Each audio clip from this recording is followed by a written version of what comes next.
Ağay, повесть. 3-нче кисәк. Укый автор Айзирә Гәрәева Акчура. Төркиядә иске шәһәрне юкка гына татарлар үзәге дип йөртмиләр. Шәһәргә якын гына татар мөһаҗирләре корган, Кырым татарлары ноғайлар төзегән 15ләп авыл бар. Әлеге авылларда чыкканнарның күбесе иске шәһәр заводларында эшләп тормыш алып бара. 1920 елларга кадәр Беренче Бөтендөнья сугышы вакытында Османлыларга әсир төшкән татарларның да берникадәре бирегә килеп урнашкан. Шуларның берсе киң күңелле, ачык йөзле Нәҗметдин абзый. Аның өе күп еллар дәвамында татарларның даими очрашу урыны саналды. Әнкара, Истанбул юлы ул чакларда иске шәһәр аша үтә иде. Шул сәбәпле Төркиянең иң җитди карарлары кабул ителгән бу ике калада яшәүче, эшләүче җәмәгатькә исемнәре мәгълүм милләттәшләребезнең юл уңаеннан аңарда куна калган чаклары күп булды. Андый көннәрдә хәбәр чыбыксыз телефон аша тиз таралып өлгерә. Шуңа күрә кунаклар белән өй тула. Иске шәһәргә күченгән элекеге авыл мохтары Барый да Икенче Бөтендөнья сугышы гаскәриләре белән бер көнне шушы татар җанлы гаиләгә чакырылы иде. Нәкъ шул көнне Истанбулга җирләшкән, татарлар яхшы белгән мөхтәрәм кунак килүен форсат итеп, милли җанлы аякларында нык торган татарлар тупланды. Үзара танышу китте. Тегесе фәлән, бусы фәлән, кем исемен әйтте, кем әйтмәде. Исем фамилия урынына үзләре туып үскән җирләрнең атамалары яңгырады. Казанлы, Уфалы, Жайыклы, Иделле, Ураллы, тагын Лаеш, Кармуш, Сакмар һәм башкалар. Туган илләренең бер кисәген шулай чыгышлары белән кайдан икәнлекләрен киләчәк буыннарга оныттырмас өчен исем фамилия итеп үзләре белән ташыйлар. Дөрес, мөхаҗирләрнең кайберләре өчен фамилия алыштыру саклану чарасының да бер юлы иде. Шәһәр татарлары кайсы тарафтан якын килергә, ничек әсир сөйләштерергә белмичә аптырап тормады. Хуҗага хөрмәт саклап, бераз тын утыргач, яңа килгәннәрдән бабаларыбыз җире турында ишетергә телибез дип сүзне турыдан ярып салдылар. Булар уйларына килгән сораулары бирмичә китмәячәге билгеле. Мохтар бераз борчылып куйды, чөнки үзе белгән әсирләрне авылда чакта күрде. Хәтер яңарту алар өчен хәтәр иде. Йокысыз төннәре башланса харап. Фашистлар кансызлыгын, йырткычлыгын, тоткынлыкта күргәннәрен искә төшерергә атлыгып тормаулары гаип эш түгел. Булай да телгәләнгән йөрәкне ничә кат телгәләргә тагы. Борчылуы юкка икән. Анкара тирәсендә җирләшкән берничә әсир артык тарсынмыйча бер артлы Русиядә тормышны аңлатырга кереште. Ничек итеп күмәк хуҗалыклар оешканны, кулаклар, большевиклар кемнәр икәнне, мәктәпләрдә укуларны, кайберләре әти-әниләрен, гаиләләре турында искә төшерде.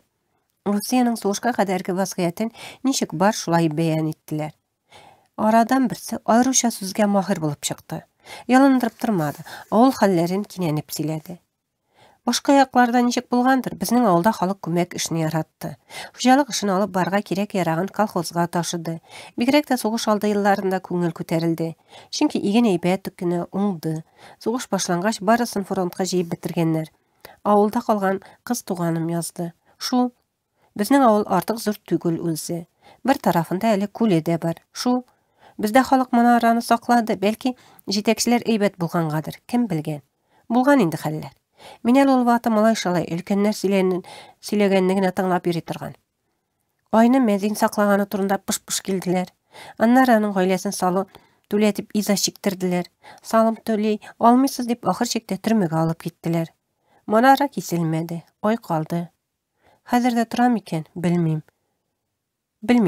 Ансын белмим инде, менә иптәшләр.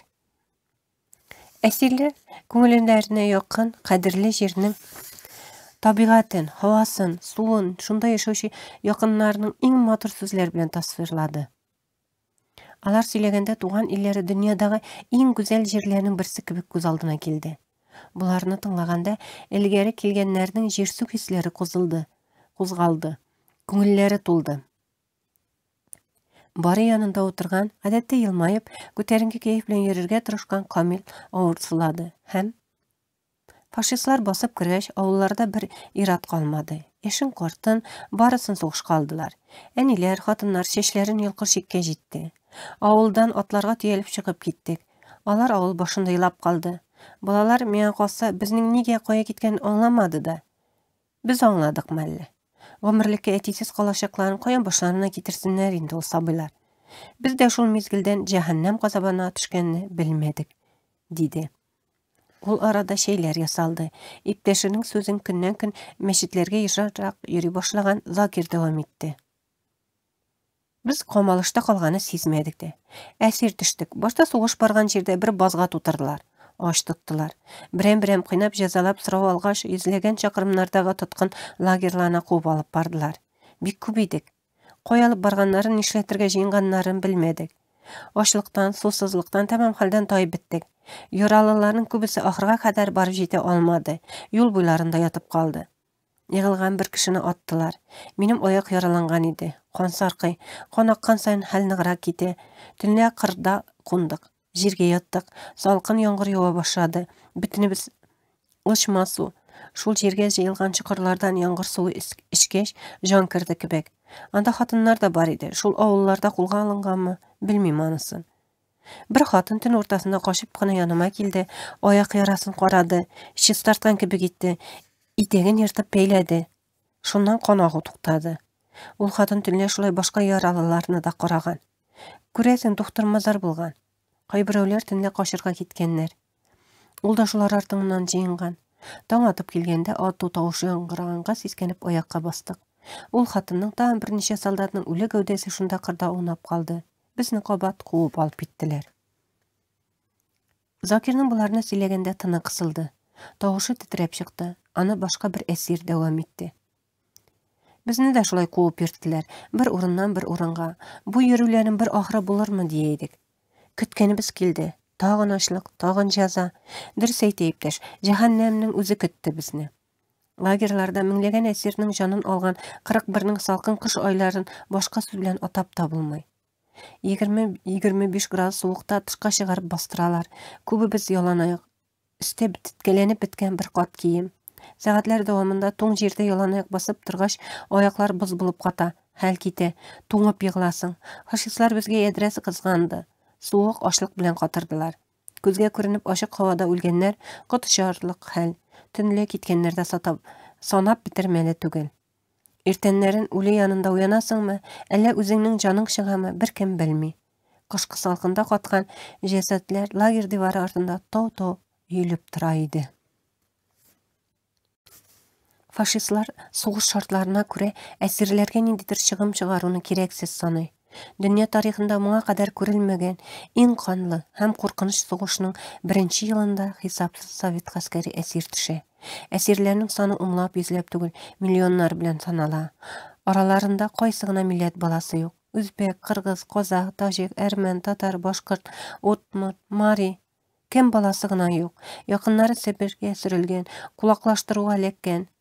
Таланған буын дawamçıları, ихластан коммунизмға ышанган яңа дәвр құрушылар. Туган жерләрен бары тик әрем исе аңкыган киң булыннар белән күз аллаганнар, болытлар белән капланган таулар дип ашкынганнар, тагын әллә кемнәр бар. Закир кабат әсирлек мәхшәре уртасында калгандай дирилдәде. Вахап аның хәленә керергә теләгәндәй җилкәсеннән атыларча кушып алды. Аннары үзе дә калтыранып сүзгә кушылды. Мен хәзердә башыма сыйдыра алмыйм.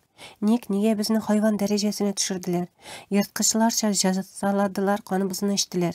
Анда бит ачлыктан яннарында үлеп ятканнарын итен ашаучыларга кадәр бар иде.